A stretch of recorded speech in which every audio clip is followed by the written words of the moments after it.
Georgia wins the SEC. Now, a lot of people thought going into this game, Georgia and Kirby would not be able to overcome the Alabama curse, but not only did they overcome the curse, they absolutely dominated Alabama. Alabama had -3 total rushing yards in this game. Now, I know Alabama had a lot of injuries, and guys will be back for the playoffs. But, Joe, when you recap Georgia versus Alabama, how did you see it? Georgia is the hottest team in college football right now. Let's just be really direct. Georgia is the hottest team in college football right now, and they should be everybody's national championship pick. They should be the team that everyone is projecting to win a title. This is different than last year. Last year, it felt like they got a flat tire and they're just dragging their way through it. And they just did everything they could to get through the SEC championship game and then showed up and lost to Notre Dame.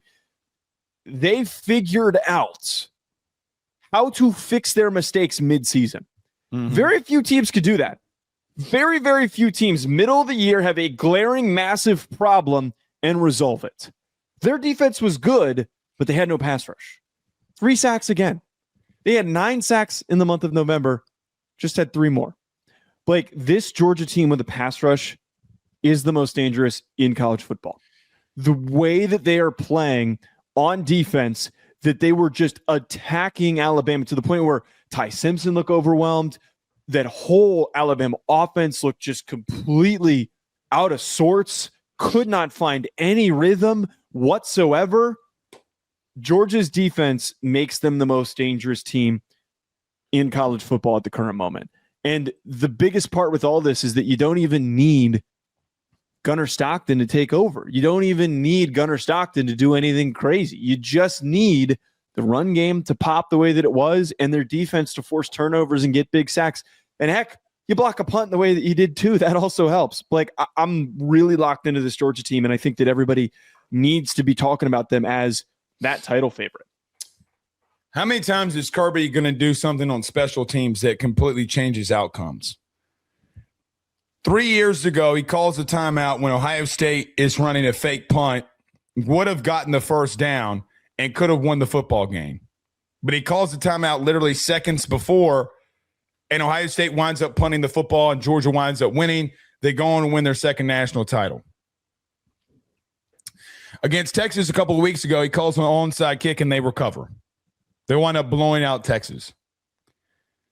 And then after trading a couple of, I don't want to say meaningless drives, but they were, you blocked a punt, and then you scored a touchdown.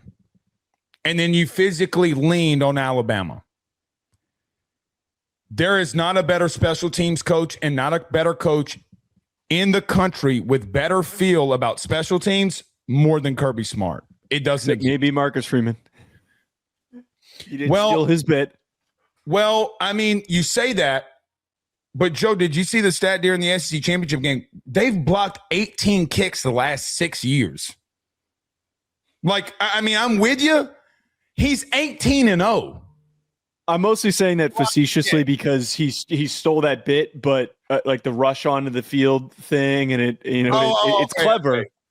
Well, that was why I was saying that, but I agree with you. Hold on, they did it to Georgia, if you remember. No, that's my point, is that he saw that happen and he clearly stole it. He did it earlier in the year too, but that's what makes him a good coach, is that he saw, damn, that shit worked, so we got to go do it. But I agree with you. That to me is the most underrated part about Kirby. Without a doubt. They lean on you. That game was much worse than 28-7. Much worse. Oh, man. You know what the most impressive thing for me with Georgia is their secondary improving the way that they have. I think that you've talked about all season, they're not getting a pass rush. Joe, I felt like that Kirby was so hesitant, Schumann was so hesitant to send pressure because their DBs were getting cooked. Go back to Tennessee week 3. Now that you have these young DBs, these 5-star young DBs playing the way that they are, now they're attacking the passer. The style and the way and the physicality that they played and that they played it with last night. Joe, they just lined up and punched him right in the mouth, and there was absolutely nothing Alabama could do about it. Nothing. From the opening whistle to the end, and I still felt like that they played conservatively. Joe, in the second half, they played conservatively. They kept running the ball. I know you tweeted this. You're like, I hate when teams run the ball on 3rd and 6. They didn't care. They ran the football. They punted it. They got a 3 and out, and they got the ball back, and they played field position. I mean, that was the part for me. I'm like, oh, my God, they're toying around with him. They know that they can't get a first down. And Kirby lost his mind when he put in some second-string guys, and Bernard scored. And I get all of that. But, dude, they toyed around with him. And I got to be real. You said Gunnar Stockton didn't have to win the game. Joe, 3 times on 3rd down, he ran for a first down. 3 times. I mean, so you say that, and then the big Dylan Bell throw in the end zone, they just feel so complete to me. There's not one thing that they do that's like, oh, my God, they do this better than everybody. But they're so freaking good at every level of why they've been dominating over the last 6 weeks. I think that ultimately this is the biggest bit here is that they've been dominating. I think that a lot of people that ignore the chaos of rivalry weekend were trying to use the Georgia Tech game of evidence that they've got issues. No. When they're playing in games that matter the most, with everything on the line, Georgia has stepped up to the plate, and they've done more than step up to the plate. They've dominated. They've overpowered. They've put their opponents into the ground. They have completely smothered them. And you bring up a good point. They you get to the 3rd quarter, felt like they understood, hey, they're not getting back into this. We don't need to go all in. We need to protect our guys for the next college football playoff round when we play our game. We can handle these dudes. That is what makes them the most scary. They're the team, understandably, we're going to talk about Texas Tech in a second, and their win was impressive. The way that Georgia won and it felt so effortless is why they have to be the team that we're all talking about to win the title. And I know that it's a little weird to talk about the teams that have the buys, considering the lack of success from the teams that had the buys last year. Maybe that changes this season. Georgia having a chance to try this for a second time, I think that they're going to take full advantage of it. And Gunnar Stockton has 13 starts under his belt now. Absolutely. Absolutely. Bama, just to hit on Bama, by the way, -3 rushing yards. Are you kidding me? You can't run the ball again? I've been saying for 6 weeks about their interior of their offensive line. How many times in the comment section on YouTube have I been getting obliterated by Alabama fans saying that your interior offensive line is getting pushed around? Do you believe me now? I mean, I'm not trying to be that cocky asshole here. Joe, they're getting obliterated. They're getting obliterated in the interior of their offensive line. I mean, bottom line. Now, Joe, you're trying to get 2 freshman running backs to football and Deere. You're trying to get 2, and Hill involved. Here's the problem, though. They have 7 rushes combined. At what point did you think that Ty Simpson was going to throw the ball 39 times and that you were going to win this thing? It's clueless. I mean, so what? You're going 3 yards in a cloud of dust. Now, they moved Ryan Grubb from the box down to the field. It made it worse. It's made it worse. Here's just the truth. Bama's a good team, not a great team. They are not physical in the interior of their offensive line at all. They keep getting pushed around in there. But Georgia's probably the most physical in the interior of their defensive line. Joe, their lack of ability to run the football is damning. It's damning. I mean, they haven't been able to run the football, but here's the thing too, man. They've been beat up, and a lot of these guys are going to come back. It's tough to beat a team twice. I know they got Oklahoma. If they can't find a way to run the football, Oklahoma, Indiana are going to patty smack them, regardless of who it is. It's going to catch up to you. You're not a national title contender.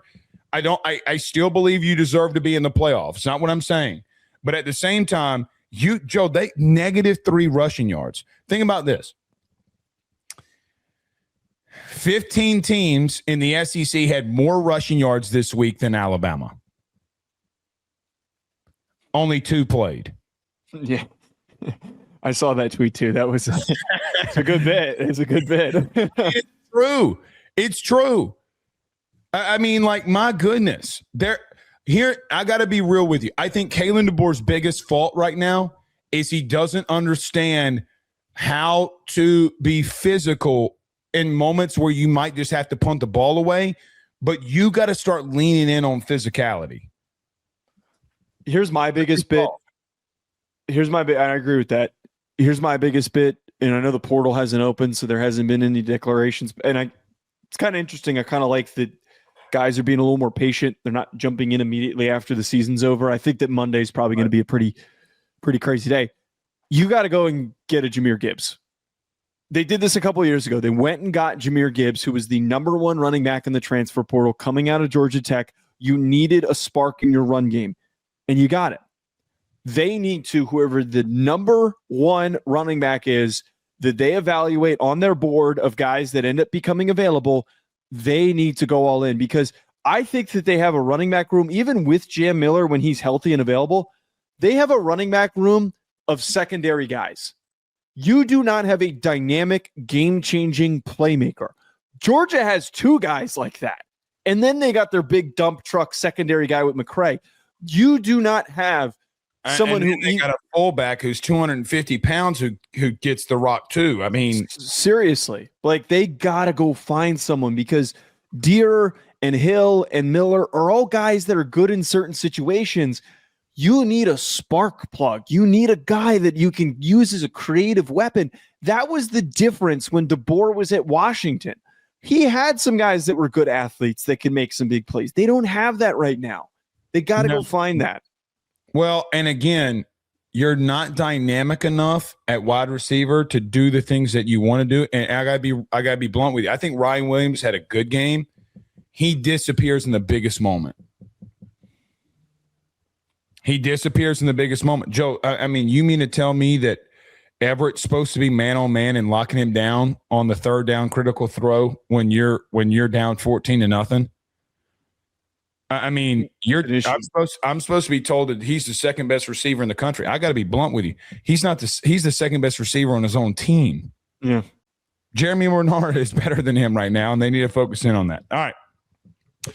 We are not getting to the ACC championship game. Congratulations to Duke on winning the ACC.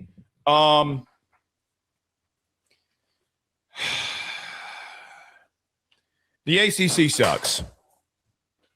The ACC completely sucks.